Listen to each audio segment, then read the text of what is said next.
Well, I'm certainly a bull in that respect. I believe that we will have a huge growth in the renewable sector, let it be wind and solar and even other forms.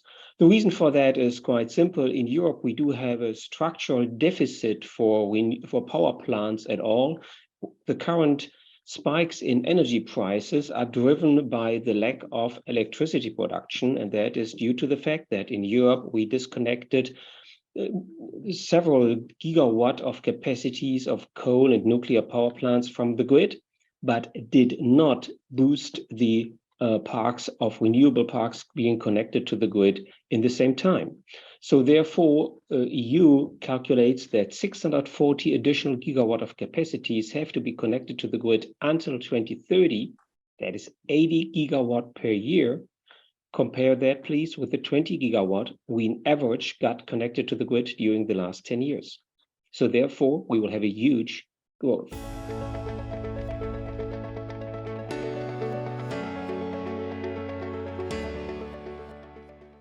Well, I think we not only should have a focus on the profits, but on the risks as well.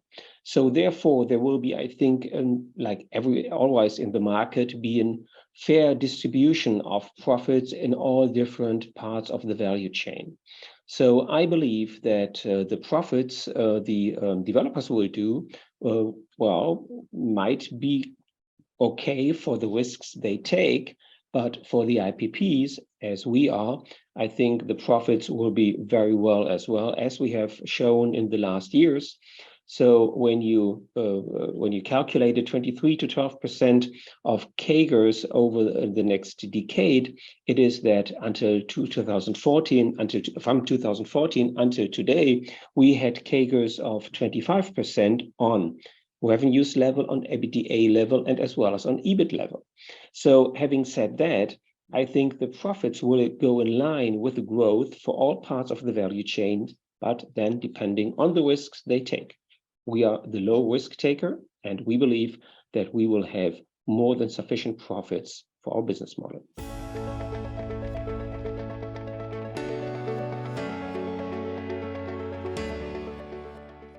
Well, as you might see in the background, there is one of our solar farms shown. We are an owner and operator of solar farms and as well as wind farms.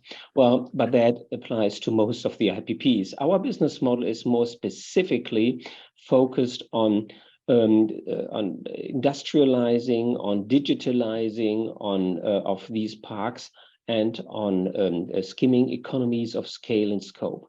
We are driven by the conviction that the renewables are an undermanaged industry, and that with industrialization of that business, a lot of efficiencies can be raised and skimmed for our shareholders.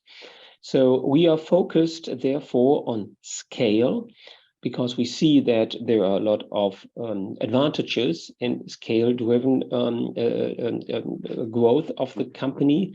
And so therefore, we are growing our company by 25% every year over the last 8 years, and we'll focus on that in the future as well. This business model is not only efficiency-driven, it is driven or focused on reducing risk.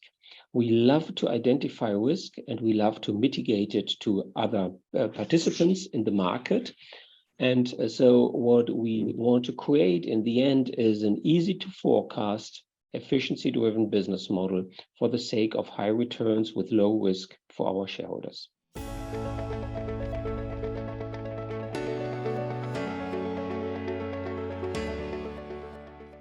Well, honestly said, we have to face all of them. We are currently in a very turbulent environment where we have, in addition to these examples you mentioned, rising interest rates, we have further potentially interruptions of the supply chains. Just imagine, for instance, a potential war between China and Taiwan. And this is meaningful for the renewables industry, having in mind that 2/3 of all solar modules and inverters are produced in these two countries. And now if someone would consider that the solar farms would have a very special impact by such a war, that I think applies to every industry, because you can hardly strongly believe that in all the turbines, even if they are manufactured in Europe, they have Chinese or Taiwanese microchips in them as well.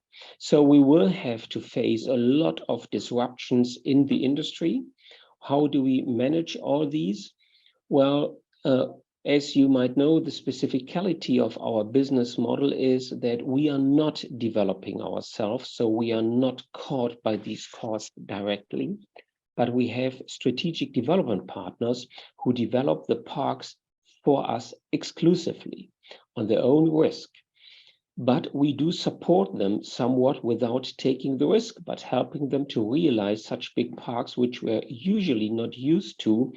They were in the past more focused on the development of feed-in tariff parks, which were smaller and more easy to fix the energy prices for long term. Now they have to negotiate PPAs. Now they have to negotiate project financing based on these PPAs, as well as EPC contracts. These three jobs are overtaken by us. In return to that, these local developers, which are our strategic development partners, take the local risk as well as the cost risk on their shoulders. So by that, we do mitigate these risks to them. But the major risk we face, and this is a risk which we unfortunately cannot mitigate, is the authorization risk, which is a pity within Europe, or to say bluntly, it's a mess.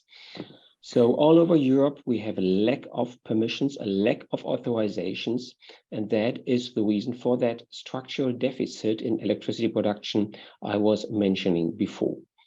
So that is a risk which we cannot mitigate, but honestly said, for us as a company, that is not necessarily a burden, because either the governments get it done with the authorization and we can speed up with the construction of new parks, then we have a huge growth ahead of us. Or on the other side, there will be a huge lack of electricity production facilities, and then the electricity prices will increase. So having said that, we are somewhat hedged in that position as well. But this is exactly how we are mitigating such challenges.